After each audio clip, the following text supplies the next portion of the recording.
Hello YouTube, my name is Isabella and today I'm going to be doing the end of the year book tag created by Bissett.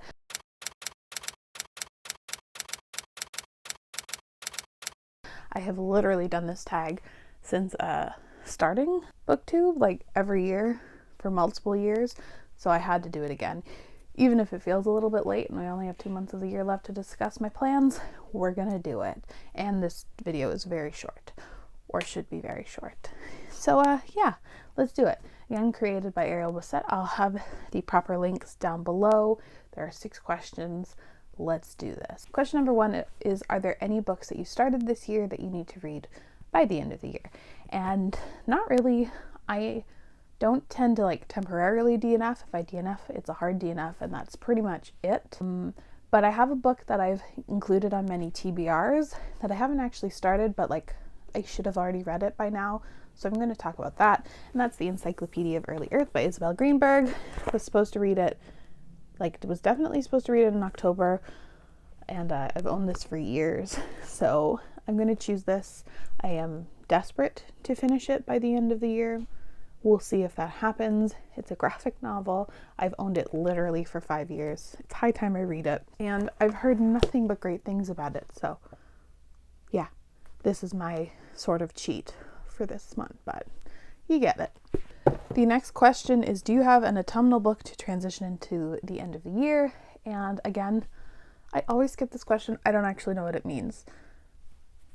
So no. Question 3 is there a new release that you're still waiting on? And the answer is like kind of like yes and no. I have 2 releases that have not come out yet, but I have access to both of them. So I guess I'm still looking forward to them, and that's Jade Legacy by Fonda Lee. This is a given, one of my most anticipated of the year. I'm actually currently reading it right now. I'm only 25% in, but super excited to continue. And yeah, I am so scared to read this book. It's like high time I read this book. Yeah, I'm very excited for it. I'm also really looking forward to The Liar's Knot by M.A. Carrick. This is set to come out very early December. It's a co-authored novel. It's the second book in the Rook and Rose trilogy. Did I remember that correctly? Anyway, the first book is The Mask of Mirrors, which I read last year and liked. I have an arc of this, so I should be reading it sometime in November. But those are the 2 books I'm looking forward to that are still set to release in 2021. Okay, question 3 is, what are 3 books that you want to read by the end of the year? And these are purely hypothetical. These are books that I want to read, but usually my TBR has other plans and my friggin' wheel has other plans, so they're a pipe dream at this point, but I hope to read them. The first being A Desolation Called Peace by Arcady Martin. This is the sequel and finale to A Memory Called Empire, a book I really, really enjoyed. And I would love to read this, but I also want to allot enough time to appreciate it in the way it should be. So I don't know if I'm going to get to read it by the end of this year, but I want to.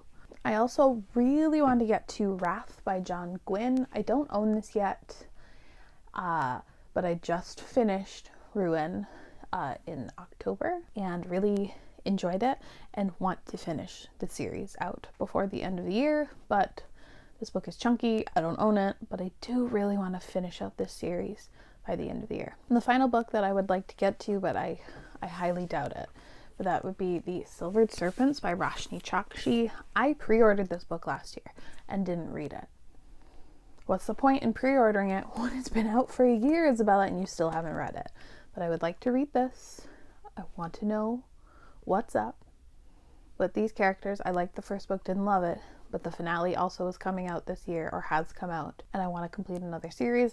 I want to see what the fuss is about. I've seen mixed reviews for this, but I do want to finish it out, or at least read this one to see if I want to finish it out. Question 5 also is phrased weirdly, but it's, is there a book that could still shock you and become your favorite of the year? Sure, as always, I think there's always potential for me to have a new favorite. Currently, it's Jade War / I'm going to assume Jade Legacy, but who knows? But Jade War is definitely my favorite. So obviously Jade Legacy is on the table. I could love that and have that be my favorite of the year. I do think A Desolation Called Peace could be a favorite because I really enjoyed the first so much, and so many people have absolutely loved the second book. So yeah, I always think there could be a surprise. To be honest, I couldn't even think of most of my favorites of the year. It hasn't been like that fantastic in terms of new favorites, but that's a problem for me to decide in January. And the question 6, this is the one that I love answering for this tag and why I keep coming back to it, but it is, have you started making any plans for 2022? And abso-friggin-lutely, we are 2 months out from the end of the year, so I am 4 months into me planning goals for 2022. I've learned a lot. I'm not going to explain them here. You will see that in my goals video. There are a couple things that I've been thinking about trying to accomplish for months now, and I'm definitely going to make them a part of my goals. The first and biggest one is going to be read more sci-fi, and specifically more sci-fi by non-white men. It kind of hit me that I don't actually read as much sci-fi as I necessarily think I do, and when I do, my shelves are overwhelmingly written by white men. And I'd like to change that. I like to think that I read fairly widely and fairly diversely across the board and across genres, but sci-fi I just don't. So I've already made a couple purchases for that specific goal next year. I'm very excited to dip my toe more into sci-fi. My other main goal is going to be a slight TBR change, nothing really hugely different from my TBR game, but I think I'm definitely going to restrict the amount of like spins I do, because I'm finding it's hard for me to accomplish goals that I set. Like I have 10 to 12 set books I have to read, and that's basically all the amount of books that I read in a month, so there's not a lot of wiggle room. It's hard to kind of achieve all the goals when you're forced to be choosing other things sometimes, so I think I might be restricting my TBR game a little. Anyway, that is the end of the year book tag. I'm tired, my throat is sore, and we are sorely out of time. So let me know down in the comments below what your reading plans or something that you've been thinking that you want to change for 2022. I love seeing stuff in relation to goals and whatnot. But as always, thank you so much for watching. I really appreciate it, and I will see you again soon. Hopefully soon. Bye.